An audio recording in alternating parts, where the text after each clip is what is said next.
lá, no dia 5 de dezembro de 2025, o cenário político brasileiro foi sacudido por uma notícia que, olha, deixou muita gente de queixo caído. Hoje, a gente vai mergulhar em uma teoria bem específica que tenta explicar o que pode ter acontecido por trás das cortinas. Então, vamos pensar aqui. E se o maior anúncio político do ano não tivesse sido só uma decisão de família, mas, na verdade, o resultado de um grande acordo internacional feito em segredo? É essa a pergunta central que a gente vai desvendar agora. O estopim de tudo foi um anúncio oficial que virou de cabeça para baixo a corrida presidencial de 2026. A fonte que a gente analisou chega a descrever esse movimento como o mais importante da política brasileira na última década. E a notícia era essa, confirmada por várias fontes. Flávio Bolsonaro seria o candidato. Isso, claro, escanteou o nome que todo mundo esperava: Tarcísio de Freitas, o governador de São Paulo, que, segundo relatos, foi simplesmente avisado de que as regras do jogo tinham mudado. É aqui que a análise começa a ficar realmente fascinante. A tese principal da fonte é que essa decisão, que parece ser uma coisa interna da direita brasileira, na verdade é o capítulo final de uma negociação internacional bem complexa. E agora, segura essa informação, porque a alegação central da fonte é realmente explosiva. A de que Flávio Bolsonaro não foi escolhido só pelo pai, mas sim pelo presidente Lula e pelo ex-presidente americano Donald Trump. Isso mesmo. Então, o que temos aqui é o que a fonte chama de a teoria do grande acordo, um pacto onde esses 4 grandes nomes teriam costurado um entendimento que, no fim das contas, beneficia todo mundo. Mas como é que essas peças todas se conectam? A ponte para tudo isso acontecer, de acordo com a análise, seria Joesley Batista. Ele é descrito não só como um empresário gigante, mas como uma espécie de Itamaraty informal, sabe? Alguém que circula com total liberdade, tanto no círculo de Lula quanto no de Trump, sendo o elo que teria tornado esse suposto acordo possível. Certo. Mas e aí? O que cada um leva nessa história toda? Segundo essa teoria, isso não foi um ato de bondade, não. Foi um negócio com vantagens bem claras para todos os envolvidos.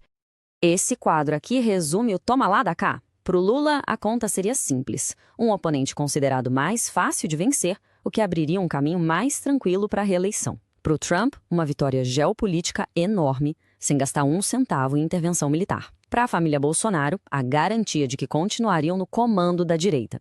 E para o Joesley, bom, ele se consolidaria como um mega articulador global. E se a gente olhar só para o lado do Trump, os ganhos seriam gigantescos. Ele resolveria um problemão de política externa na Venezuela, eliminaria as sanções que irritavam o governo brasileiro e, ao mesmo tempo, manteria seu discurso de apoio público à família Bolsonaro. Uma jogada de mestre, segundo essa visão. E para dar peso a essa teoria, a fonte aponta para esta fala aqui do Eduardo Bolsonaro, irmão do Flávio. Ele reagiu com otimismo a essa aproximação entre Trump e Lula. O que nos leva a uma pergunta bem provocadora. A fonte argumenta que essa não é a reação de alguém que perdeu lugar na fila. Pelo contrário, parece muito mais a fala de um parceiro de negócios e não de um oponente que acabou de ser derrotado. Mas a gente sabe, né? Se tem gente ganhando, provavelmente tem gente perdendo. Vamos focar agora em quem, segundo essa teoria, pagou o pato nesse grande acordo. A fonte traça uma linha bem clara aqui. De um lado, os articuladores políticos que teriam garantido seus interesses. Do outro, o favorito que foi descartado, o mercado financeiro e, no fim da linha, o próprio país. E a avaliação sobre o Tarcísio de Freitas é bem dura. Ele é retratado como um peão no tabuleiro, um funcionário que foi, nas palavras da análise, usado e descartado por não ter tido a força política de se impor como um verdadeiro líder. E qual foi o resultado imediato disso no mundo real? A Bovespa, a nossa bolsa de valores, despencou. Uma queda de aproximadamente 5% logo depois do anúncio. A explicação para essa queda toda é que os investidores leram a notícia de uma forma muito clara. O fim de qualquer desafio real ao presidente em 2026. Para o mercado, a escolha de Flávio basicamente carimbou o passaporte da reeleição de Lula. Ok, com esse cenário todo posto na mesa, a grande pergunta é: e agora? Como fica o tabuleiro político do Brasil depois dessa suposta jogada de mestre? O resumo da ópera, segundo essa análise, é o seguinte: Lula se torna o favoritíssimo para 2026.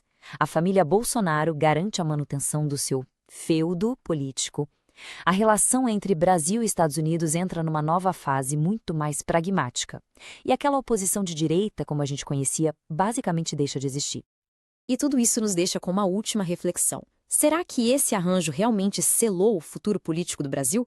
Ou será que, na verdade, ele só abriu a porta para novos desafiantes e para conflitos que a gente nem imagina ainda? Bom, isso só o tempo vai dizer.